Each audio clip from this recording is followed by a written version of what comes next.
এই মুহূর্তে আমরা যে ঘরে বসে রয়েছি, যেখানে বসে আমরা কথা বলবো, অনেক কিছু জানবো বা জানার চেষ্টা করব, বুদ্ধবাবু এই ঘরেই থাকতেন। এখানেই তার লেখাপড়া, কথাবার্তা এবং সৃষ্টি বা আলোচনার মধ্যে থাকতেন।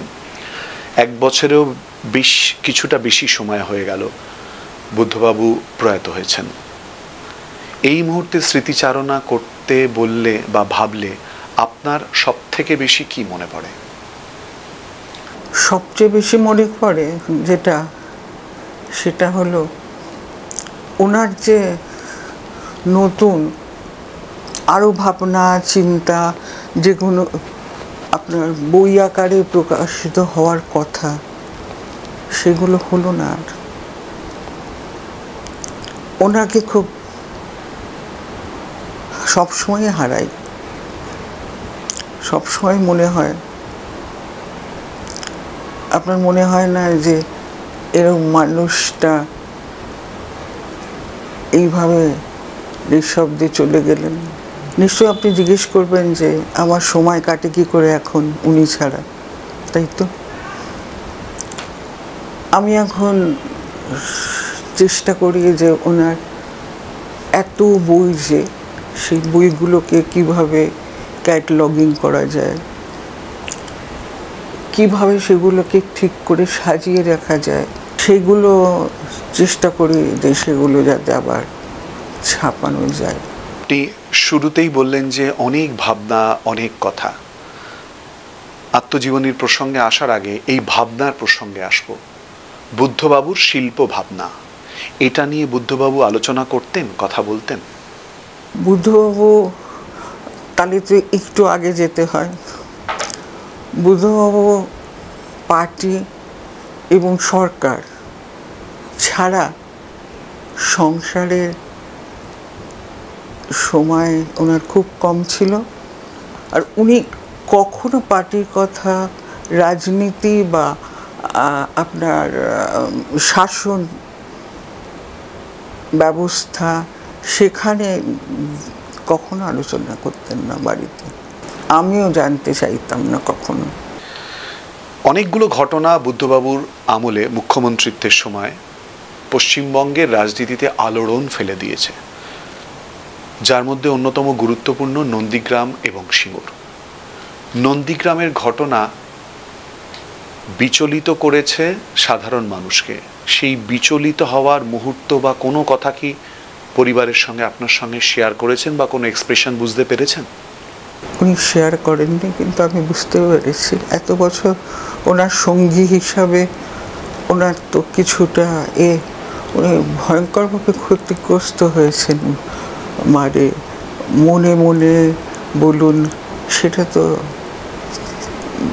কারণ আমার দায়িত্ব ছিল সংসারটা সামলানো, আর উনি সংসারের সময়টা খুব কম দিতে পারতেন, যার জন্য উনি আপনার পার্টি এবং রাজনীতি।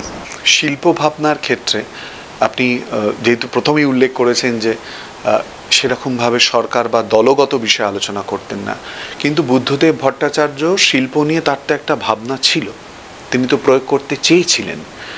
সেই কথা শেয়ার করা বা পরিণতিটা কি হবে বা হলো না কেন, কোনো আবেগ, কোনো কিছু বিষয়ে কথা না, কিন্তু যেটা উনি একবারই প্রকাশ করেছিলেন যে আমি এত চেষ্টা করলাম পশ্চিমবঙ্গ রাজ্যটাকে এগিয়ে নিয়ে যাওয়ার জন্যে, পারলাম না। সেটা কিন্তু উনি কারোর ওপর দোষারোপ করেননি। এখানেই বুদ্ধদেব ভট্টাচার্য, যে আমি পারলাম না। এক বছরেরও বেশি সময় হয়ে গেল প্রয়াত হয়েছেন। আমরা যদি একেবারে 8ই আগস্ট 2024-এর পরিপ্রেক্ষিতে আসি, সেদিনকে গান স্যালুট দেওয়ার কথা ছিল, কিন্তু দেওয়া হয়নি। বিশেষ কোনো কারণ? আমার আপত্তি ছিল। আমার প্রথম কথা, এই ব্যাপারটাই আপত্তি ছিল। আপনি তো সাংবাদিক, গান স্যালুটের ইতিহাসটাও জানেন। ওনার তো যেখান থেকে অ্যাসেম্বলিতে আনা হলো, অ্যাসেম্বলির থেকে ওনার আসল জায়গা যেটা পার্টি অফিস, সেখানে তারপরে ডিওয়াইএফআইয়ের যেহেতু অতদিন সেক্রেটারি ছিলেন উনি যুবর, সেখানে নিয়ে যাওয়ার কথা ছিল, পারা যায়নি ভিড়ের জন্য। গান স্যালুট ঠিক ওইভাবে মানে ওনার ক্ষেত্রে আমি জানি না আপনারা সকলে কি বলবেন, গান স্যালুট দিয়ে ওনাকে মনে রাখার মতো আর শেষ বিদায়ের এই হিসাবে গান স্যালুট না, হয় না। ওনার সাথে গান স্যালুট মেশেই না। ওনার ভাবনা চিন্তা, ওনার যে মনন, তার সাথে গান স্যালুট মেলে না। 2011 বিধানসভা নির্বাচন, রাজ্যে পরিবর্তন হলো, 34 বছরের বাম সরকার চলে গেল। ভোটের ফল ঘোষণায় দেখা গেল শুধু বাম সরকার তো চলে যাচ্ছেই, তৎকালীন মুখ্যমন্ত্রী বুদ্ধদেব ভট্টাচার্য তিনিও হেরে গেলেন। বাড়িতে কোনো কথা, কোনো বক্তব্য?